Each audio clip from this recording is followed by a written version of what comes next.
Hello, hello, hello. How are you guys doing today? Welcome to Peter's Movie Reviews. Today I want to do a review of the newest movie that just came out on Netflix last week. Well, I don't know if it's the newest movie, but a new movie that just came out on Netflix last week, The Thursday Murder Club. I was very, very excited to watch this movie. I had previously read the book by Richard Osman. We'll get to that in just a second. But I was really excited to see the film adaptation of this book. I loved the book when I read it. I think I read it last fall. And so I wanted to see what they were going to do with this movie. At the time that I was reading the book, they were talking about the actors that were involved in it. It had come out that Helen Mirren was in it, and that Pierce Brosnan was in it, and that Ben Kingsley was in it. And I was really, really excited about this movie. So before I get into it, let me read you a little synopsis. Like I said, I think the movie just came out last Friday on Netflix. It is currently trending in the US in the top 10 on Netflix. So it is The Thursday Murder Club, and it is starring Helen Mirren, Pierce Brosnan, Celie Imrie, and Ben Kingsley. And the synopsis is: 4 retirees spend their time solving cold case murders for fun, but their casual sleuthing takes a thrilling turn when they find themselves with a real whodunit on their hands. So when you watch the movie, okay, and I'm going to compare later the movie to the book. Now, yesterday I asked in my video, I said, who wants spoilers and who doesn't want spoilers? And I think it was like 95% of the people that asked for spoilers. So I'm just going to review and react to the movie. Somebody also said in my video yesterday, they said, this is a review, not a reaction, or a reaction. I don't know what the difference is. But anyway, I'm just going to review and react to the movie that I watched last night. And I don't know if I'm going to spoil it or not. There's not really a lot to spoil about this movie, in all honesty. I'm also going to start rating my movies on a scale of 1 to 10. If you guys would like me to do a specific video explaining my rating system, I will. But just to kind of give it just a quick rundown, I will be rating the movies on a scale of 1 to 10. I also rate my books on my BookTube channel. I have a book channel called Peter Likes Books. I also rate food on my review channel, Peter Reviews Stuff. So I rank both of those on, well, the books I do on a 1 to 5 scale. Food I do on a 1 to 10 scale. So movies will kind of go like this. A 1 is just a crap movie, okay? A 10 is, I will be talking about this movie for years to come. It profoundly affected me. It wasn't just a fantastic movie, fantastic acted, but it changed me in some kind of way. That's probably a 9 or a 10. A 7, 8, or 9 is probably a movie that I absolutely loved, will continue to talk about. I thought it was really well done. It was really, really good. But it didn't have that one thing that oh my God, this movie changed me as a person. 5, 6, and 7, which kind of goes even, I know I'm kind of blurring the lines, but 5, 6, and 7 is just yeah, it was a good movie. I liked it, blah, blah, blah. 3, 4, and 5 was just it was just okay. I probably wish I got my time back for it. And 1, 2, and 3 it was a complete failure. Does that make sense? Okay. If you'd like me to get into further details of my rating system, I can do that. So, like I said, I had previously read this book. Now, since I read a lot of books, and I also watch the adaptations of the books, I don't love to do that often, I have to tell you. If I know that I'm going to watch a movie, I probably won't read the book, because unless it's a book that I really want to read, I usually, I won't read the book. Now, sometimes there's exceptions to that. I had previously read a book by Andy Weir, and I saw that Project Hail Mary is coming out as a movie with Ryan Gosling in 2026. So just recently on vacation, I listened to it on Audible, and it was fantastic. And I'm really excited about the movie. I'm excited to see how they're going to turn the book into a movie and how they're going to do certain things. But oftentimes, I'm very disappointed in the adaptation. But I'm not the person that always says that the book is better than the movie. I'm not that person. In fact, my favorite book and movie of life are the same favorite book and movie. To Kill a Mockingbird is my favorite book of life and my favorite movie of life. That being said, I believe that the movie To Kill a Mockingbird is much better than the book. And I know that that's not a popular opinion. But I think with the music and Harper Lee's words and Mary Badham as Scout and Gregory Peck as Atticus, I think it just embraces everything that the book To Kill a Mockingbird wanted to be. And I think it just, especially with the music, I think it does in such a fantastic way. So I'm not somebody that necessarily believes that the book is always better than the movie. I will say that. Especially when my favorite book and movie of life are competitors in the same, in the same category. So anyway, so I went into this just kind of excited to see how they were going to turn the book into the movie. So The Thursday Murder Club, which is by Richard Osman, is book 1 in a series of 4 books. The 5th one is coming out September 25th. They are considered part of a genre of books called cozy mysteries, okay? Now, cozy mysteries are mystery thrillers that usually have kind of eccentric characters, amateur sleuthing. There's not usually explicit sex or violence in it, but it's mostly focused on the character development, and it's also focused on the solving of the crime from like an amateur point of view, okay?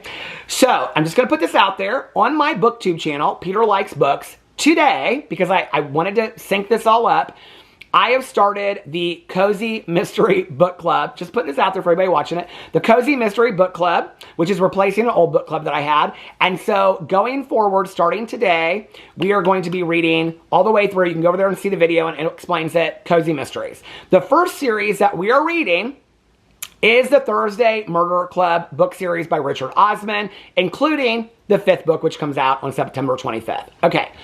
So I read this book, I believe, last fall, and I knew that they were making it into a movie. So the movie, I'm going to talk more about the movie than the book, but I am going to compare it to the book in just a second.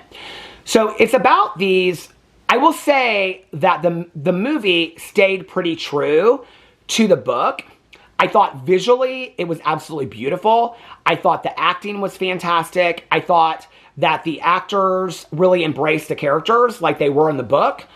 I just felt like there was so much that happened in the book that you really couldn't include it all. So it's about 4 people, and they are part of this Thursday Murder Club. The 4th person, Penny, and I believe in the book, well, it happens differently in the book. But anyway, so she currently is in a coma, and so she's not part of it. So it's Elizabeth, who's played by Helen Mirren, and then Pierce Brosnan and Ben Kingsley. And they're the other 2 people. And they solve cold cases from years ago. And they all live in this retirement community. Now, the way the retirement community is set up in the movie is a little bit different than it's set up in the book, but I actually like the way that it's set up in the movie better. So in the movie, it is done in an old convent. And it's a beautiful setting. There's gardens all around. The apartments are gorgeous. They have like floor-to-ceiling windows. So it's a retirement community for people that are older. I just have to say this with, what's the Ted Danson series that came out? The Man, whatever that, I loved that series. I love that there are movies and TV shows that are kind of aimed for an older generation. I'm 53 years old, so I'm kind of the younger part of that older generation. But I love these movies and TV shows and books that are kind of aimed for that generation. I love it so much. So I thought that the cinematography of it, I thought the staging of it, the costumes, I thought the acting, I thought all of it was just well done. I thought it was really well done. So it's about these 4 people, and then there's like a new one that she's just moved in, and she wants to meet people, and she's a former nurse, and so she becomes part of this Thursday Murder Club, which they're not really supposed to do, but they kind of do it anyway. And so it's about them solving cold cases. So when the movie starts, it's a cold case from 1973 that they're solving about a woman that is stabbed and then pushed out of her 2nd-story window when her boyfriend is showing up. So that's how the whole movie starts.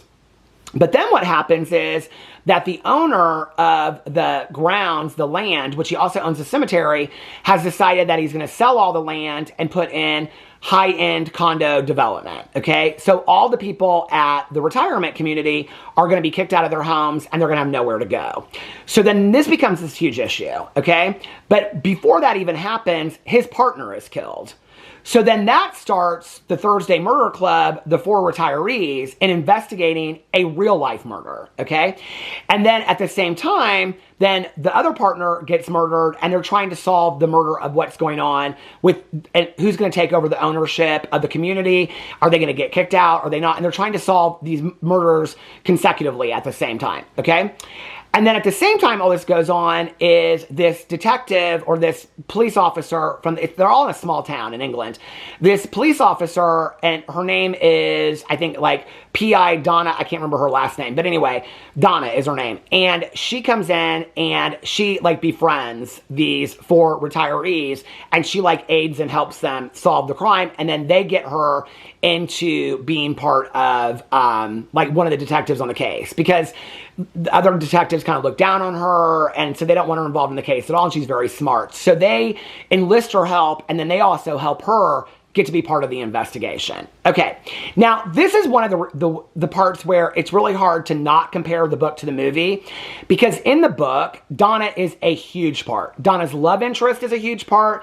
Donna's lack of a love interest is a huge part. Donna's relationship with the 4 people is a huge, huge part. Donna is a huge part of the book. Donna is one of the reasons why I love the Thursday Murder Club book so much, because they really look at her as kind of like a daughter, and they kind of take care of her. At the same time, they're constantly calling her up and annoying her. It's very funny exchange in the book. And it's also like, it's more detailed and intricate. Like all the check boxes are marked, like from the book to the movie. It's very accurately done. Like if you read the book and you watch the movie, the crimes are the same, the mystery is solved the same, all of it is very much the same. It's just little nuances that are missed. Like I kept on hoping like the character of Donna would just like come alive, because she's such a huge character in the book that I really missed her being part of the show. And really, in the movie, Helen Mirren is kind of the one that runs the show. In the book, the character of Elizabeth is one that runs the show too. But in the book, she's a little bit quirkier. In the movie, she takes herself very seriously, which she does in the book too. But they're a little bit funnier. Like, they kind of make jokes about being older, and they do in the movie as well. I don't know, there was just something to me that I was like, I just kept on hoping for more and more. I mean, I definitely, like my friends that love mysteries, that love cozy mysteries, I would say watch it. I always try to, in my head, as I'm like gonna recommend a movie to people later, try to compare it to something else. When I think about like the newer Agatha Christie, the remakes that they've done, because I used to watch back in the day like Death on the Nile with Mia Farrow, and the Peter Ustinov Agatha Christie movies back in the day, like Evil Under the Sun. I loved those movies. Well, now they've done some of those and they've remade them again with like current actors. My husband and I, we love those. They are so well done. That's kind of what I thought I would get from this. And it just kind of never got there for me. I thought the movie was cute. I thought it was beautifully filmed. I was very bored halfway through. I thought the movie seemed very, very long. In all honesty, it kind of missed the mark for me. The reality is, with cozy mystery books, period, the murder mystery is not that exciting anyway. It's the characters that make the book. And in this, even though the characters were kind of developed, I don't even know that it was the fault of the director or the producer or the creator. I just don't know that even in 2 hours, you could have developed and taken from page to movie the way that the characters were so created. I mean, Helen Mirren, I love her as an actress. She was fantastic in this role. Pierce Brosnan was unbelievable. I mean, they were all of them really, really good. I loved it. It just, for me, it felt, even though everything was very similar to me, it felt lacking to me. I will say this, okay? Even if I hadn't read the book, I really truly believe I would have been bored with it. It felt very slow. It felt kind of flat, a little bit of it. I was rooting for them at the end. If you get to the end, you'll know what I'm talking about. I mean, it definitely opens way for a sequel. I liked it. It was okay. But for me, in all honesty, it hits about a 6.5. I don't know that I think I'm kind of surprised it's on the top 10. I think the poster is beautiful for it. I think the scenery is beautiful in it, but it was a little boring, in all honesty. I mean, I was kind of waiting for some scary moments. There was a moment when Helen Mirren goes to the cemetery late at night. That wasn't scary to me. And you know, with reading a cozy mystery book, I love to like get a cup of coffee and be in the dark. And it didn't even really embrace the coziness of it for me. And I don't know, like it just, that aspect was kind of missing to me. It kind of fell a little flat. I thought where they filmed it was beautiful. I thought that setting really matched. I didn't think there was anything wrong with the actors that they picked for the roles. I thought they were fantastic. I thought the murder and the mystery was done really, really well. It just fell flat to me. I don't know how else to explain it. And so I think I'd probably give it a 6.5.